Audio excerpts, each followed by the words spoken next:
Hello Wastelanders and welcome back to Cash or Trash, my Crossout mobile review series. In this episode we're covering the Corax legendary crossbow. So starting out, it's got 6 energy, so you can have 2 on your vehicle. And then for its pretty big size, it has 3,621 durability. Yes, it's another one of these weapons. So if the durability of spaghetti being held together by tissue paper, this weapon couldn't stop a Nerf dart if it tried. The main problem here is it's a big weapon with no durability, so if the enemy aims at you with starfalls or exists with nemesis, or these things are not going to survive at all. And then it weighs 847 kilograms, which is okay. Moving on to the perk, so basically holding down the firing button is how you deal extra damage with this thing. If you just click the fire button and then just do that, you're dealing not very good damage. So basically holding it down will charge the weapon. So if you wait for a certain time, it will deal 400% more damage and have a 200% faster projectile speed. So basically how to use this weapon is you hold down the fire button and then wait for yellow to appear around the crosshair and then fire then. And you'll deal a lot more damage and the projectile will fire much faster. Moving on to the rest of the stats, it has a 500 meter maximum range and a 0.75 second reload. So I would highly suggest to use J with this weapon, and you charge the J perk by spam firing off 3 shots, and then you start doing the charge fires. It has a 250 meter second projectile speed, so projectiles are traveling pretty fast, especially with J and Gladiator and Breakthrough.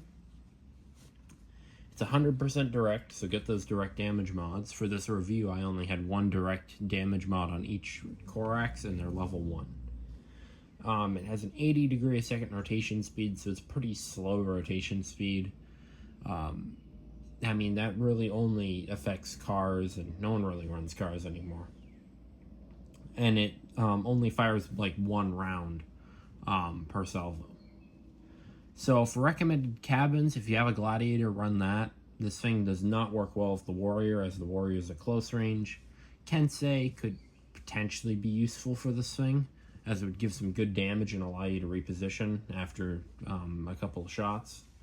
And the Basan's also a good choice, because it's good for second line and sniping. Anyways, let's get on to some gameplay.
So is the Corax cash or trash?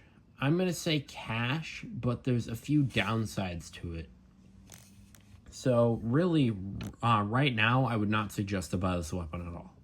because it's 12,000 coins, and that is a well overpriced price.